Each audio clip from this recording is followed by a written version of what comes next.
Assalamu alaikum, rahmatullahi wa barakatuh.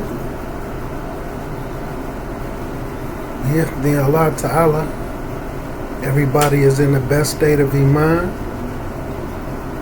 trying to stay focused and grow as a Muslim.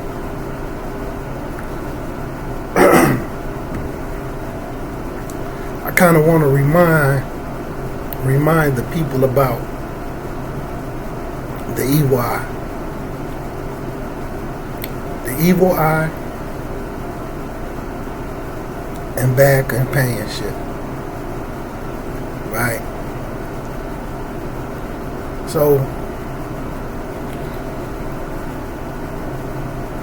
it was times when I used to this used to be a thing back in the day where people, grandmothers, some people mothers, depending on your age, they would have photo albums, and you could look at all the pictures of your family, past, present, and we used to just love to go look at the photo albums. And it was a time when taking pictures was a big deal. Like even when we went to the club, you go to the back of the club and they might have a little chair or, But anyway, you go to the back of the club, they take your picture, So I remember as I got older, we would look at certain pictures and it might be like 10, 15 of us in the picture. And then we would go back and look at the picture and like 2, 3 of them might be dead. A couple of them turned into drug addicts. Some of them got 30, 40 years in prison. But you would look at the picture and you would be able to see, you would look at it. It was even some pictures, be like 5 people in the picture and everybody in the picture is dead except for like one person. So I'm mentioning that because in 2009, one day after Jumu'ah, it was a particular brother, and he had got this new little camera. So he had came to the masjid and after Jumu'ah, and he wanted to take some pictures, right? And I got a couple of the pictures, they stored away like at a whole nother different place. Because I don't really do pictures. I had really threw them away, but some people in my family gathered them up and put them all in a big box. But thinking about the evil eye and stuff, right? And I was thinking about this picture. We took several pictures that day. But me, alhamdulillah, I had a all-white keffiyeh or a scarf, right? So my face is never in the picture. Like in most of them, my whole face is wrapped up, and you can see like a little portion of one of my eyes, or my back is completely turned. So like my face, I'm in the picture, but you can't tell who I am. So it was a good 20, 30 brothers out there. And we was all rotating, taking pictures. They kept asking me to get in them. So, I jumped in a few of them. And I was thinking about the evil eye because, I got a phone call. It was disturbing, but it wasn't disturbing. And it was some things that I seen coming. And, not to get into that, but I thought about this picture. And I looked at that, I thought about that picture the same way with some of the pictures when I was growing up. Me and some of my close companions, some of my friends, family members, pictures we in at the club, Pictures we outside of a party, or we out on, we outside on the block, and just thinking about how them pictures, man, and you know, was people dead and things of that nature. So I was thinking about some of them pictures we took that day. And I remember distinctively, it was a picture, man, with me it's like 10 of us in the picture. Right? Because we, it's so many people, we rotating and taking the pictures in different groups. Right? I got in two of them. I got in two pictures. One with my eyes showing, and then one with my back completely turned. And then there was one brother who just wanted a picture with me and him in it. So you could see like a corner of my eye, just a little slit, just a little opening in the scarf. You can't even see my eye, you can just see the opening in the scarf, right? So I'm thinking about this picture, and out of the 10 people in that picture, but keep in mind, we took several pictures. In 2009, right now today in 2014, start for law, 2024, everybody in that picture, if you see them today, you wouldn't even think they was Muslim. You wouldn't even think they was Muslim. If they talk to you about Islam,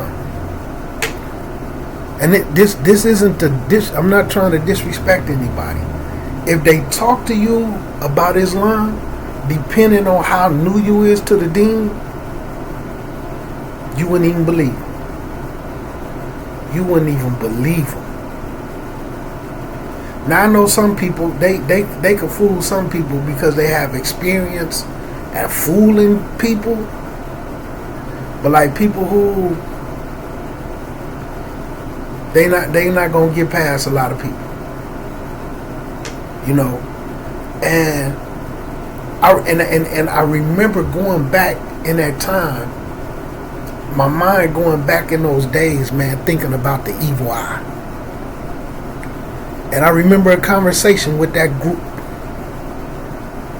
Not just that 10, with that whole, about 30 brothers out there. And I started saying to them, this 2009, the majority of us was married, had good marriages. It was only a couple of people, it was only like a couple of brothers that wasn't married, but they wasn't, no knock to them, but they had girlfriends. They was doing a girlfriend with the Catholic thing. So they had women, but it was good marriages. A couple of people, in these marriages, some of the people, kids was babies, 1, 2, 3 years old. And I seen the climate. And I used to sit in this group and start discussing different steps that we need to take. Because I was saying to them, 10 years from now, the way we moving and the way things set up, like 10, 15 years from now, man, what's going to happen with our kids? What's going to go on with this community? At that time, everybody who was married at that time, good marriages, somewhat strong marriages, all those marriages, ain't none of those marriages like that no more. None of them. None of them. And I'm speaking on this, man, because some of these people who knew, I want you to understand, man, this deen is your journey. Don't put your deen in the hands of other people. Because 10, 15 years from now, the same person who giving you advice about how to be Muslim, 10 years from now, they might not even be Muslim no more. And the advice that they was giving you was just them talking. It really wasn't even Islamic advice. You got to be aware. But like I said, and then like with the kids, everybody who had kids, it might be a couple of people, and they kids still kind of young, so they might be forcing them in a masjid, but basically everybody kids,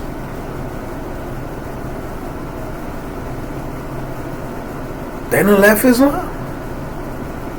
They done left Islam. Right along with the parents.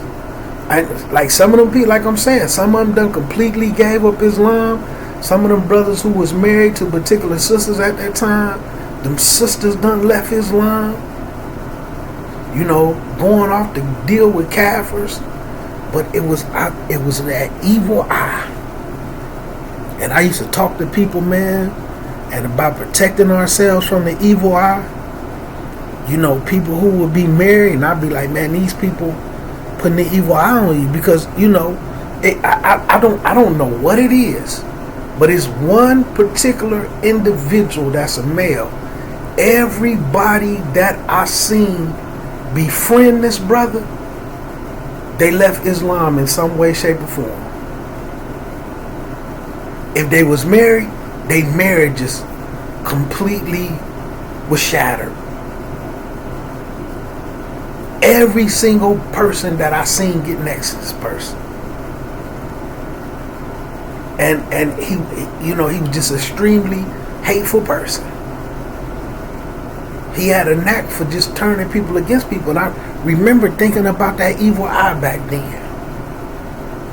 And when I received the phone call that I received today, I wasn't surprised, and because one thing about me, man, sometimes we not ready to accept when people ready to live in their truth. You know what I'm saying? Sometimes people just living in their truth. And what you seen and what you was presented with was them faking it until they could make it. That's who they felt like they needed to be for you to be around. And sometimes people just not really prepared, man, for people to live in their truth. One of the brothers who was in that picture, man, a brother, man, dear to my heart. I grew up with him. He was a lot older with me. He was one of my uncle homies. But I used to grow up, I came up under him. And when he became Muslim, man, I remember a time we was at the masjid having a cookout. And he just happened to be riding down the street. And that man, he pulled up in the parking lot because he seen me and he wanted to holler at me. And I'm like, man, hop out, man. Come on to the barbecue, man. We got plenty of meat, And that brother told me flat out, man, I'm not even about to be playing with God like that. He was basically letting me know he was leaving Islam alone. Because, yes, he do believe in Islam, but his practice, his movement, I know it was from the shaitan. But shaitan convinced him that he was being too phony. You faking it. But this is what I had to mention. And I'm saying, man, wallahi, that brother and his wife, and they had 2 kids, a son and a daughter. Now this was a big deal to him, but both of his kids was born on his birthday. So his son and his daughter, they all shared the same birthday. And that was a major thing for him. But when I tell you that was the best family, that was the best young family I ever seen. That was the best young family I ever seen. And when his wife, they wasn't married, but they was working towards it. When she accepted Islam, I sent them a whole care package. Because I was living in a different city at the time. You know what I'm saying? They was living here. And I sent them a whole box. It was a whole set of books. It was like, it came in a kit. It was like 6 books, but it was geared towards Muslim women. Of course, I sent them some prayer rugs for her, the kids, Quran, a little Sahih Bukhari book, and she started hitting them books.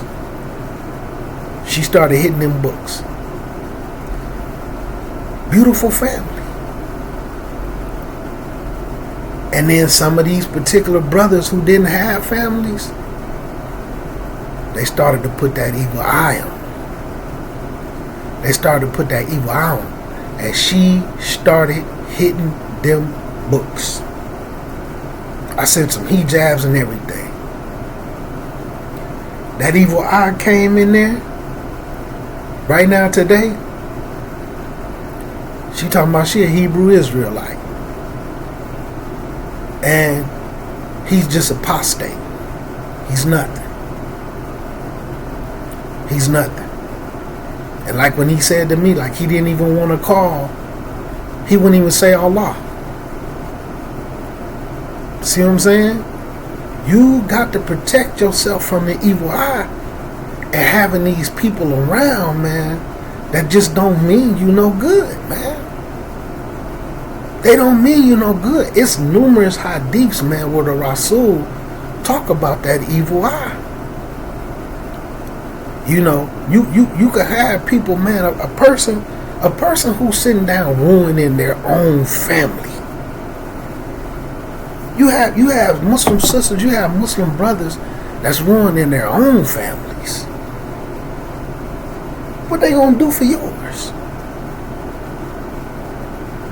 You know what I'm saying? And once he said that, this my man, you know? This my man. Like.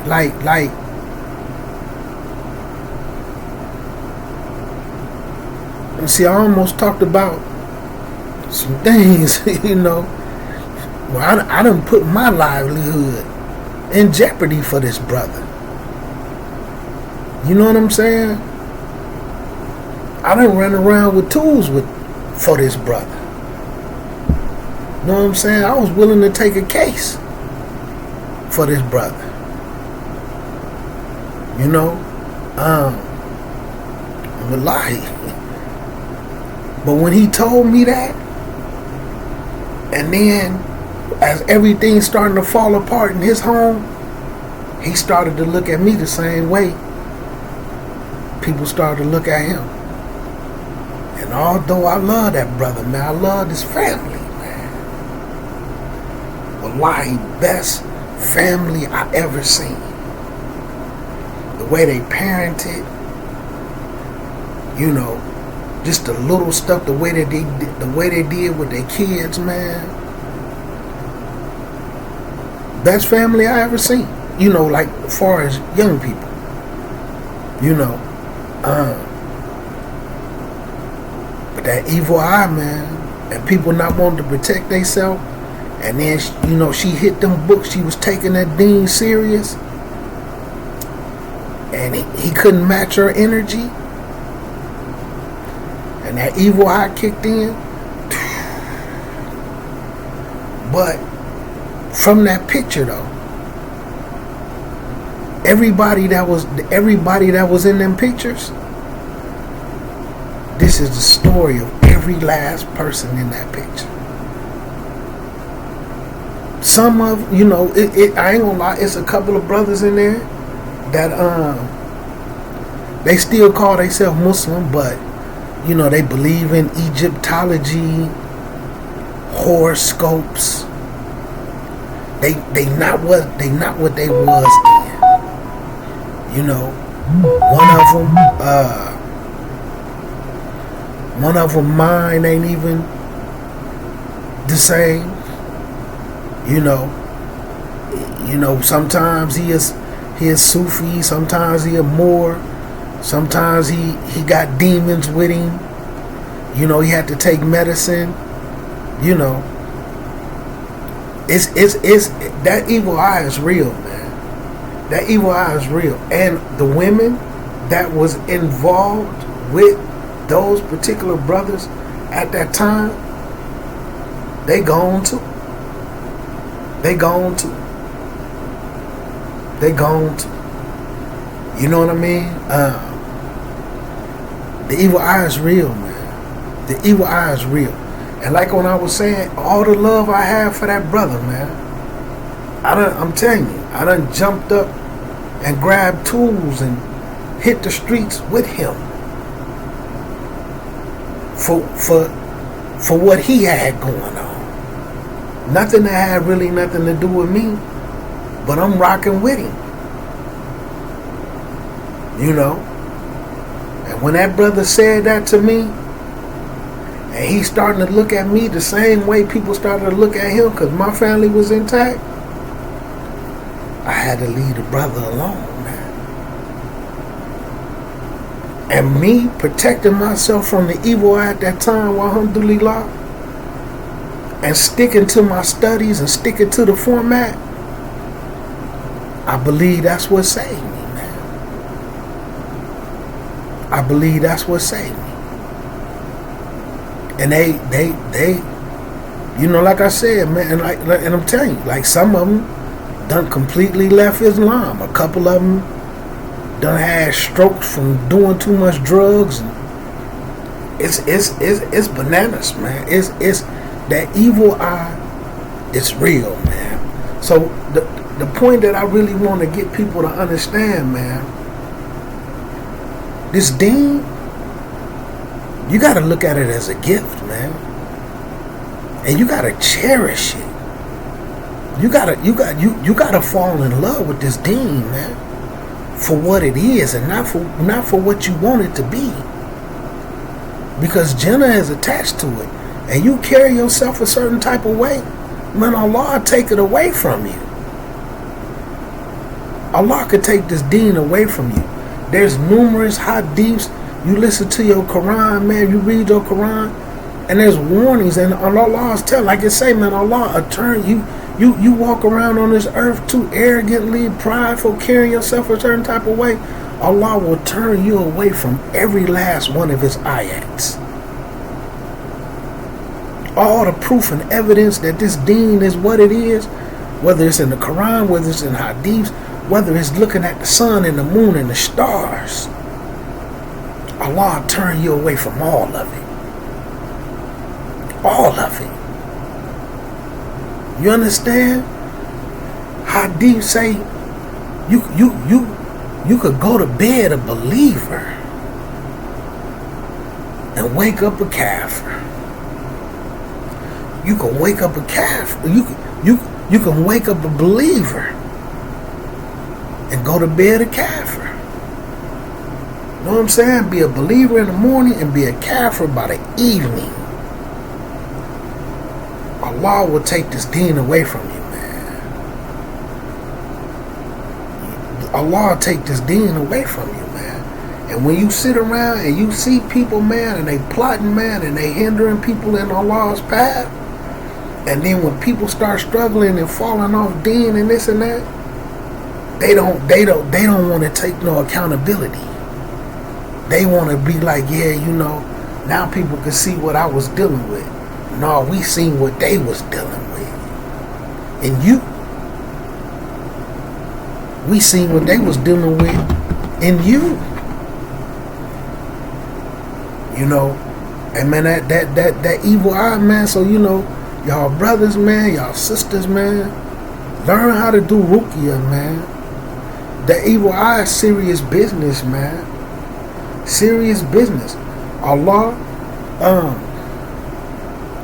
Surah number 113, Surah whole dua. And the evil eye is one of the things that you asking Allah to protect you from in that. From the envy of the envious ones when they envy. That's that evil eye, man. You seeking refuge with Allah from it. When the people put that evil eye on you. Surat al-Qalam. Let me pull up Surat al-Qalam real quick. Surah number 68. Hold on.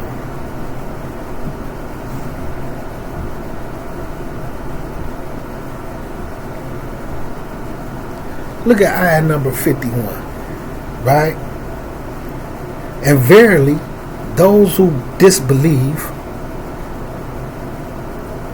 will almost cause you to slip, fall off your deen, go backwards, backslide, become sinful with their eyes through the hatred that they have. That's within. That's the evil eye. And when they hear the reminder of the Quran, and they say, when you hit them with the deen and you hit them with the hop, they say you the crazy person. They say you the crazy person. One moment. So it's telling, it's referring to the Rasul. Allah telling the Rasul though, when they hear the Quran, when you hitting them with the hop, they refer to you as a madman. So some of y'all, and you out there and you seeing the Muslims, man, and you seeing they playing, and you stand firm on your deen. You know what I'm saying? And even if you representing like this, thobes, whatever, and you representing it, just like when we was in gangs, you know what I'm saying? Even here in Illinois, black and red is a gang color, black and blue. So the blue and red was still colors here, but for the ones who rocked the black and blue, they left the house. They had black and blue shoes, Jack, all type of black and blue outfits, black and blue cars. Same with the ones who wore the black and the red and the black and the gold. Cats rocked their colors. They had their hats broke this way, that way. They rocked it. They represented it. And then so when some of them became Muslim, some of them said, man, I'm going to represent this the same way I represent that foolishness. And then some going to say, hey, that ain't me. But you standing 10 toes down, you might appear to be the crazy one. But just know, them individuals that got that type of movement, man, nobody want to hear no hadiths, man, like certain circumstances that I'm hearing about, man. People got that eye on you, man.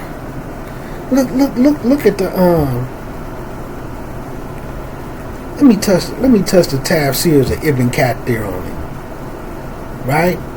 So and I'm gonna be brief. Right? So like it says, what made you caused you to slip in order to have some effect on you with their eyes, meaning they will affect you by looking at you with their eyes, that evil eye. This means they are jealous of you due to their hatred of you, and were it not for Allah's protection of you, defending you against them, then their evil eye would have harmed you. But see, this Rasulullah, that's how strong the evil eye is. The only thing that stopped them people from making you slip and fall off your deen, go left, and this is Rasulullah sallallahu alaihi wasallam, was because Allah Azza wa Jal protected them. That's how strong the evil eye is. It would have affected Rasulullah sallallahu alaihi wasallam. Look, just to continue a little bit more, right? So, in this ayat, it's a proof that the effect of the evil eye and its affliction by the command of Allah is real. Many hadiths have been reported concerning this through numerous routes of transmissions. Some people done even passed away from the evil eye. From Muslims. Where the Rasul had to admonish the Muslims, look what y'all did to y'all companion. Y'all done killed y'all companion. D-E-A-D. Not a spiritual, Islamic, Iman type of death. Janazah dead. from the evil eye. You understand? Y'all done murked y'all masses with the evil eye, man. The evil eye is real, and I'm telling you, man, with the phone call that I had got today, and thinking about that picture, and with some of these individuals, man, and you know, alhamdulillah, man. Hey, the evil eye is real, man. The evil eye is real. And I remember seeing all of this stuff, but I'm telling you, in this picture, everybody in the picture is throwed up. People got on kafirs. People is really transitioning to Quran and Sunnah. Every last person in those pictures. If some of y'all, I don't know a lot of y'all personally, but some of the ones that I do know personally, if you sat in a room with them, you wouldn't believe they was Muslim. You wouldn't believe it. You wouldn't believe it. And I'm not speculating. I know what I'm talking about, man. And 'cause I done sat in a room with them. And even done had to say, like, bruh, you've been Muslim 30-something years.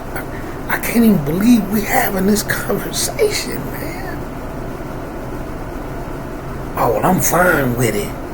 I don't matter. My deen, just like that's how it is. You know, and this is in referring to lying on Allah. You see? That evil eye is real, man. That evil eye is real. And it's a beautiful book, man. Alhamdulillah, I had the privilege of sitting through this book with a scholar, right? Life changing. They translated in English as a heartfelt advice to a friend, written by Ibn Qayyim al-Jawzi, right? Ibn Taymiyyah's student. Which Ibn Qayyim, I kind of like him a little better than Ibn Taymiyyah, but Ibn Taymiyyah, when it came to him, whew.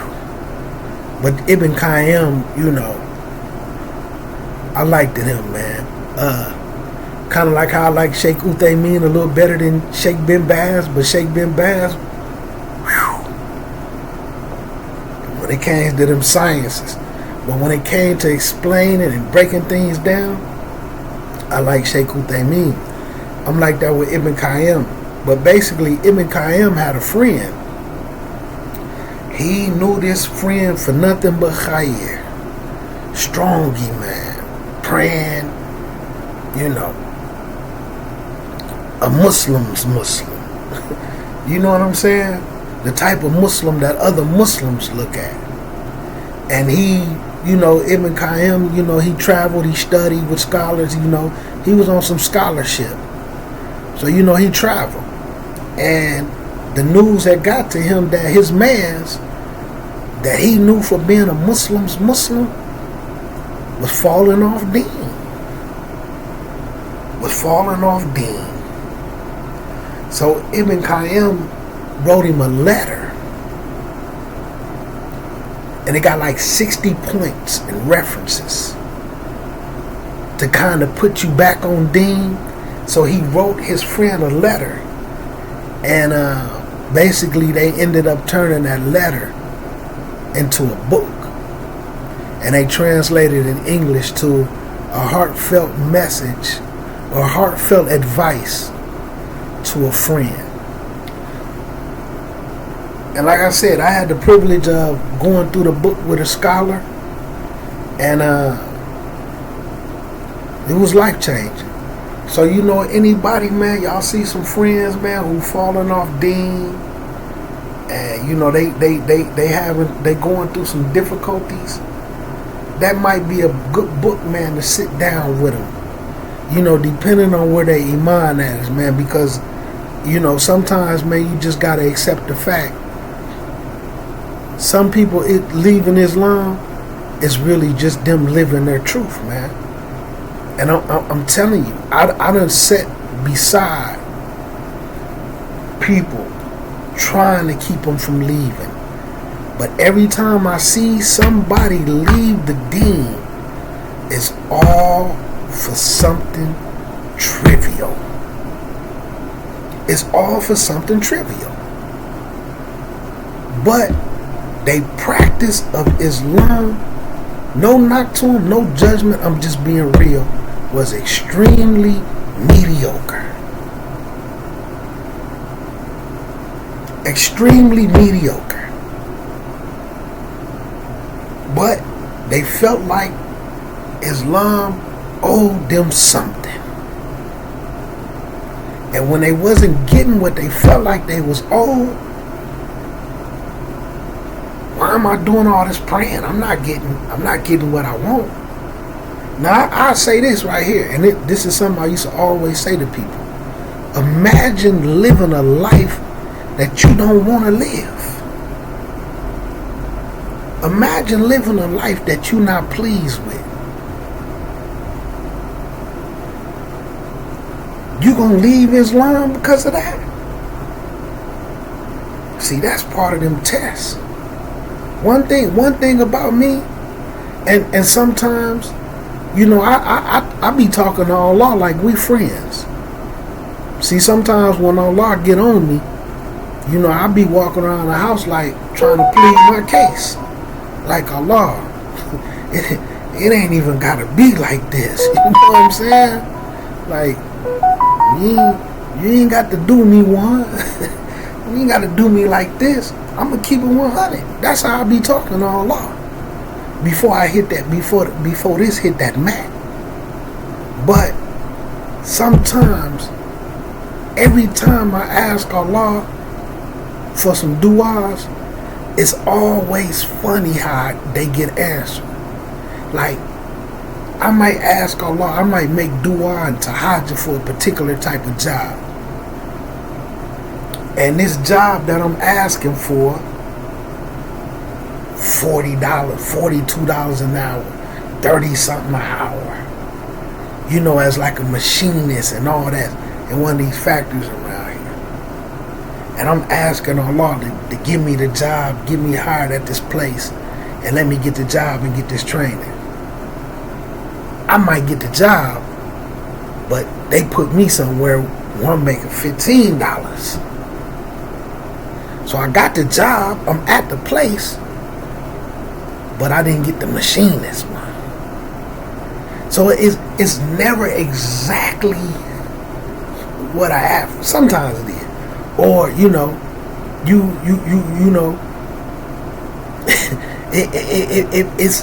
it be strange. But I mean, it's alhamdulillah, because I see some people, they put Islam down.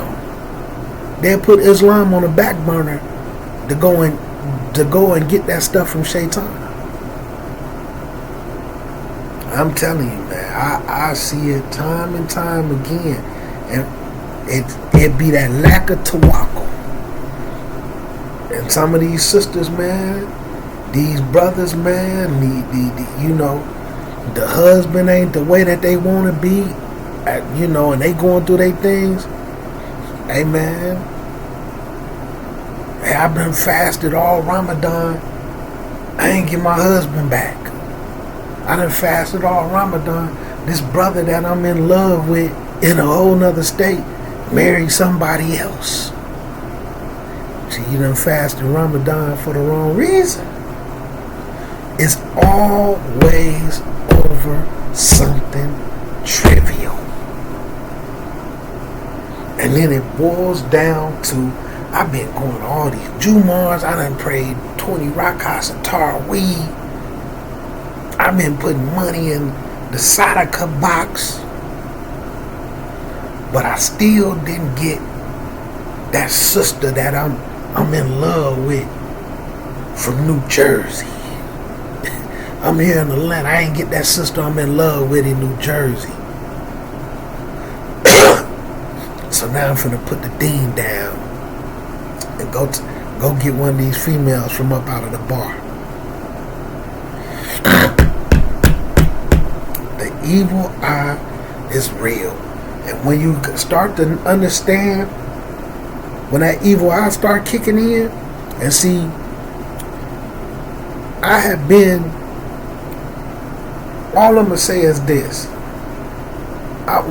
Whenever I start going around a particular group, I be good.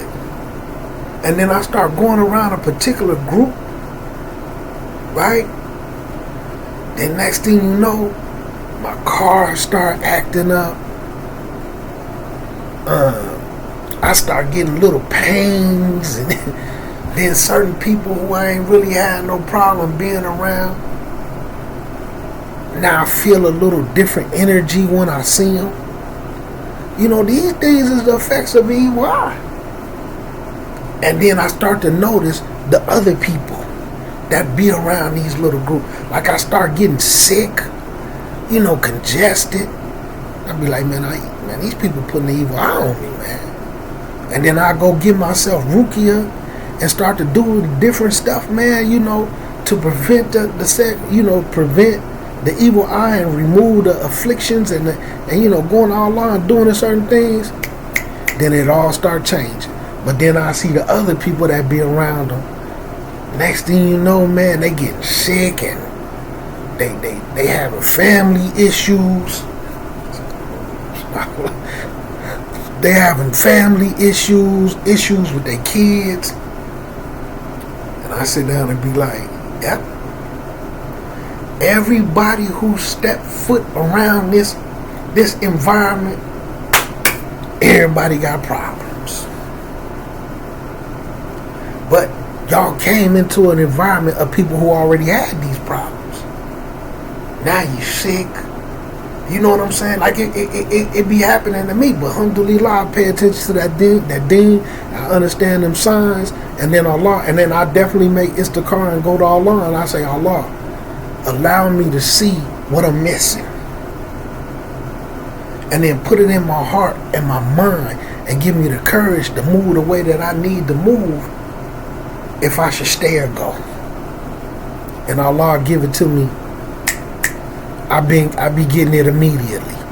And then when I step back and say, okay, now that you done let me see what I needed to see, like, why is this? What's to it? And then it'll start popping like popcorn, baby. So, you know, the evil eye is real, man. Learn to protect yourself from the evil eye. And I don't care how lonely you feel, man. Get up away from around that bad companionship, man. Before you mess around and end up somewhere off your deen, man. Or completely leaving Islam altogether. And I'm telling y'all, man, I get phone calls with people on the other end of that phone crying like newborn babies.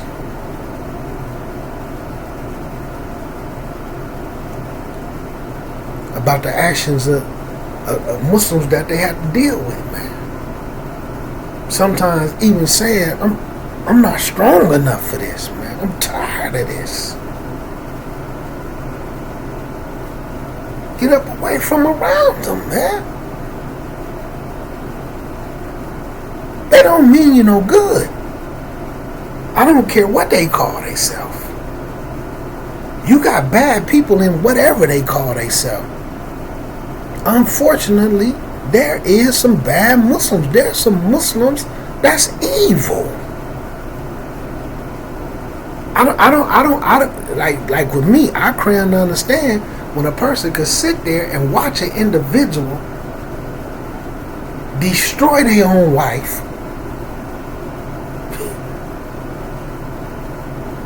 their own wife, or their own kid's mother in front of people, but in people's head, they gonna build an empire.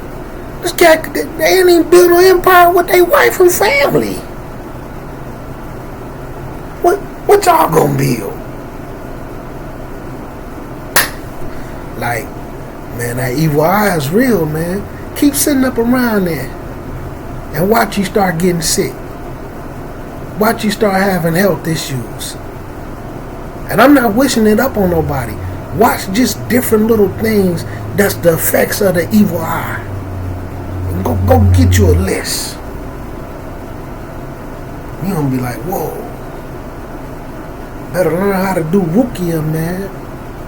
And it's like from my end, this is why I speak so much, man, about having a particular type of masjid that's gonna service the people, because a lot of these people, when they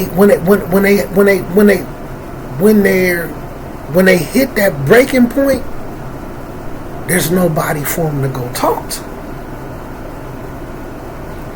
Then they may be able to come talk to me, and I might be able to talk them off that ledge, but they don't want to do that, because the person they used to be married to, we probably was cool at one point, or different little things. But they can't go to the masjid, you know. Like some cities, man, we could go talk to the imam, and you could go talk to people, and they could really give you those jewels and talk you off that ledge.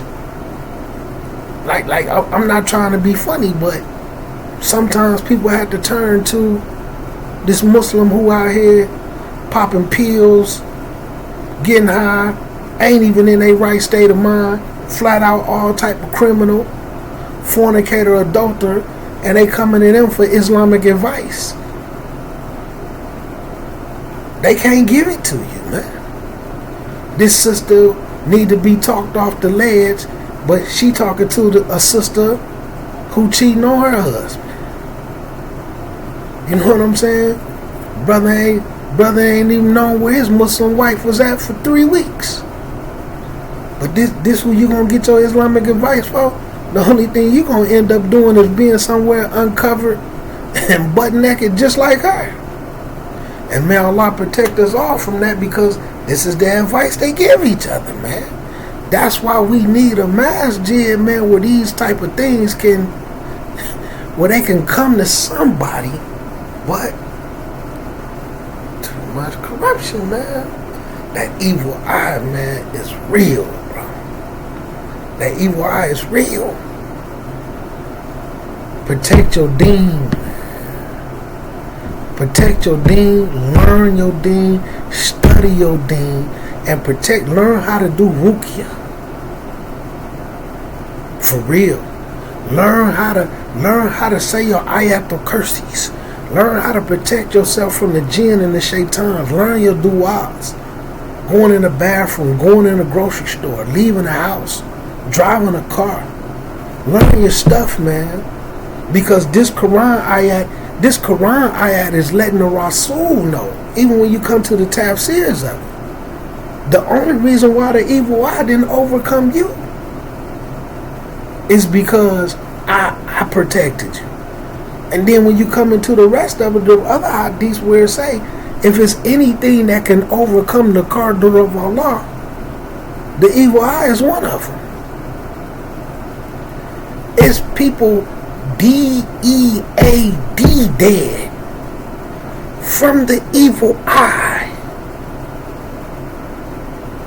You think you can't lose your deen sitting around people who putting that evil eye on you? I'm telling you, man, I look at families, man, that I seen, and they no more. Kids ain't even got this much Islam in them.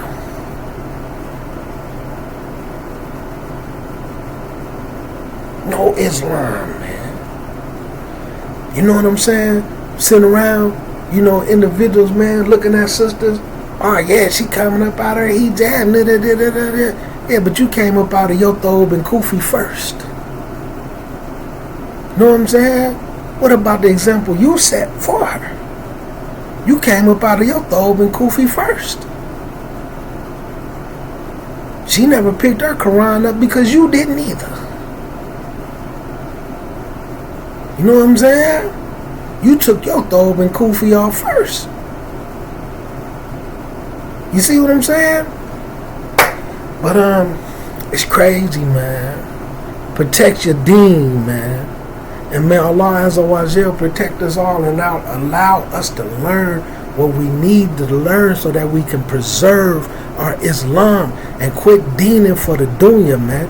This deen is not, worshiping Allah is not about getting you a wife or a husband. It's not about getting you a 6-figure salary.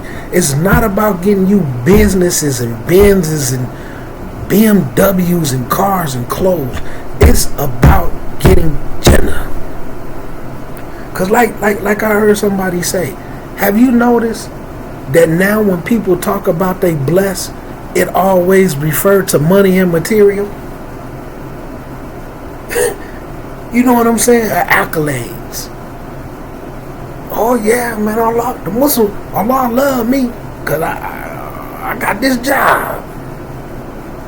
Allah love me cause I'm working on a business. I'm blessed. As if the person who's getting up, able to breathe clearly and can see and can hear, and has a roof over their head, a place to bathe, and food to eat, isn't blessed. Huh? Allah, I'm highly favored by Allah because I got this job. As if the person who's not up praying all night long, the person who's not doing sunnah prayers, the person who's not taking a last and paying zakat, overpaying zakat and sadaqah, as if they not highly favored by Allah Azza wa Jal. Like they used to say in the dunya, man, you got your peas mixed up. See, we got that kafir mindset. You only blessed and highly favored by Allah if you got a particular type of car, you got a particular type of house, you got a particular type of job or business. Allah loved me to death. Well, if that's the case, Allah got to be extremely overjoyed with Bill Gates.